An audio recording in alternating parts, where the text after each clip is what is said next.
Hello again, everyone. I'm Dr. George Simon, and welcome to another edition of the new Character Matters program where we talk about what I consider to be the defining issue of our time, the character crisis that we have faced for several decades now and has spiraled out of control, and what we have to do to reclaim its importance, to foster it once again, to encourage it once again, to even understand what it is and why it's so crucial to our welfare.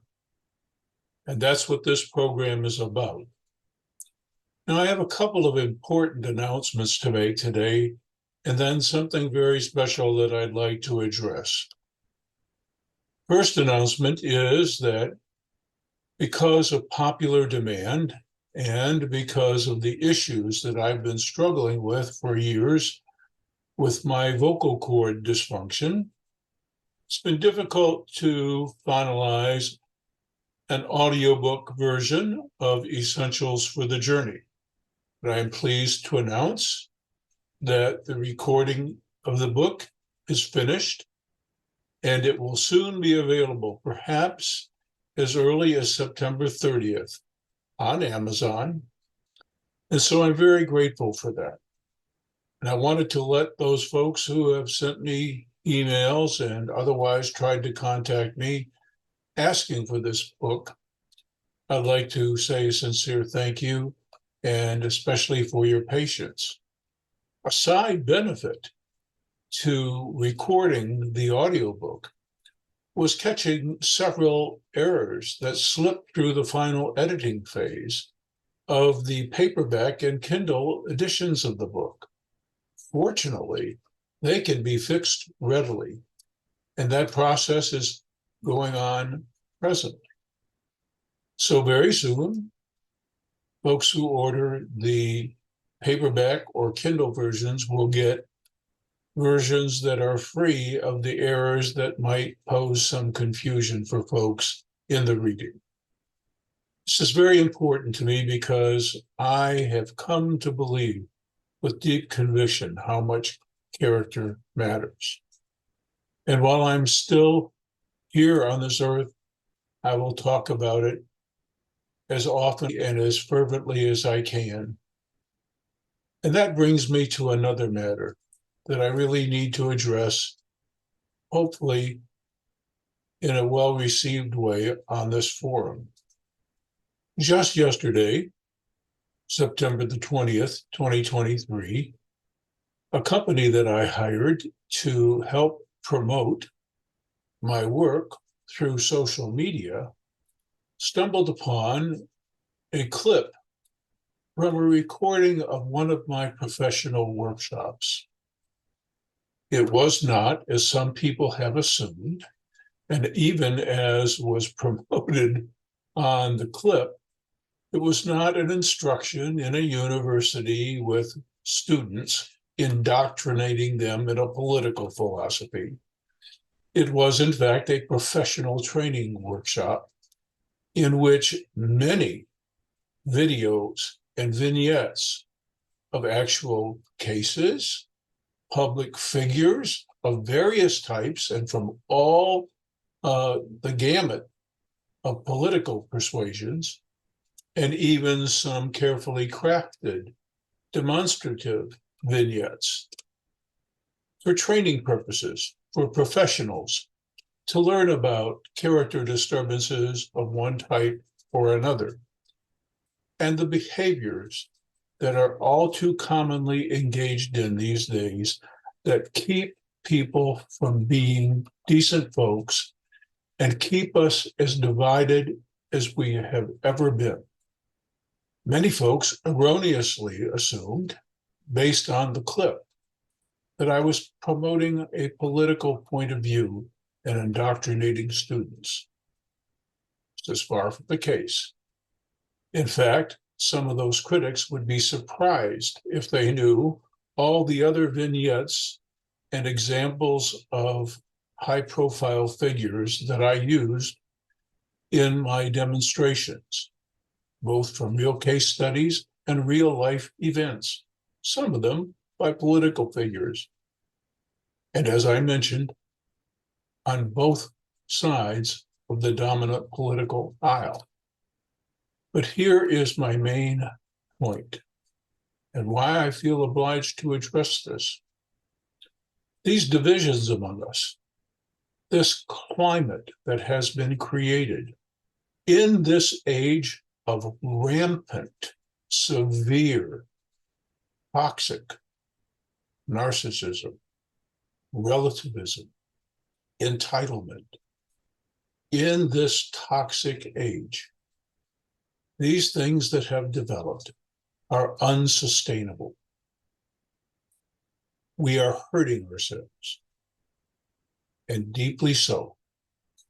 And one of the most insidious ways that we hurt ourselves is when we approach an issue brought to the fore, already ready to pounce if someone says something that doesn't seem to us to be fair or balanced.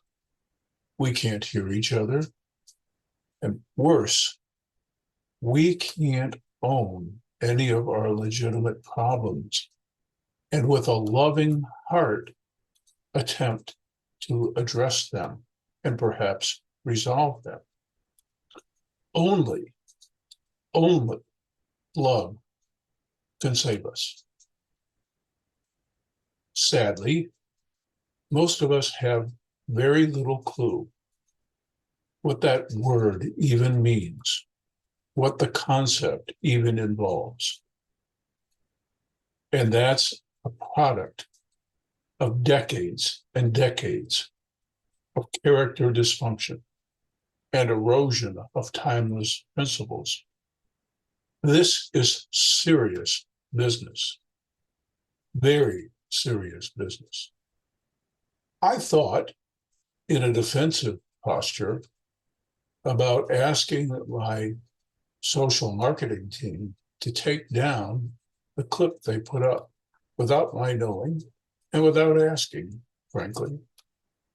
But I decided not to for one main reason, and that is when a behavior that rightfully ought to be regarded with outrage, at least with some recognition of its potential toxicity.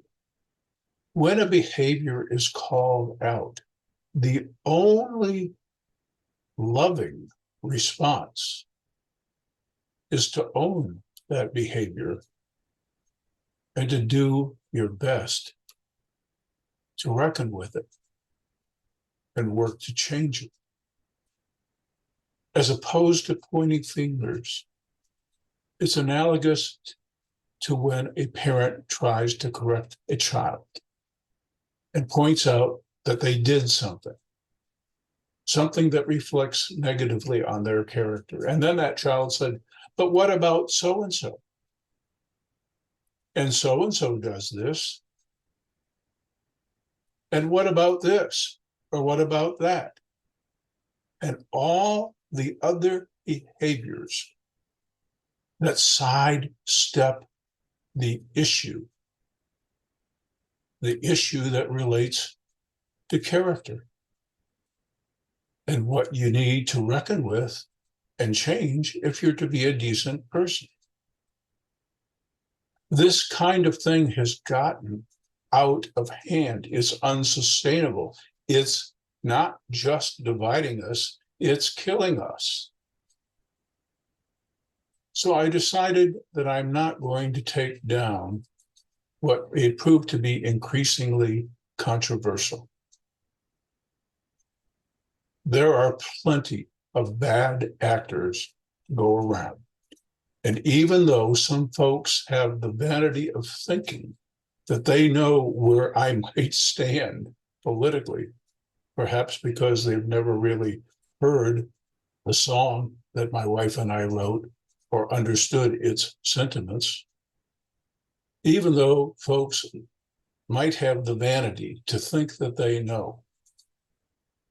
They don't know, nor can they, because they've never bothered to ask with an open heart or with any kind of love. And I'm calling that out. I'm calling us all out on everything that we do to keep fostering division and unnecessary heartache. Our relationships are a mess. Our communities are a mess. And sadly, this great country has become a mess. And all because we have forgotten what character is all about. And I'm not going to stop talking about it.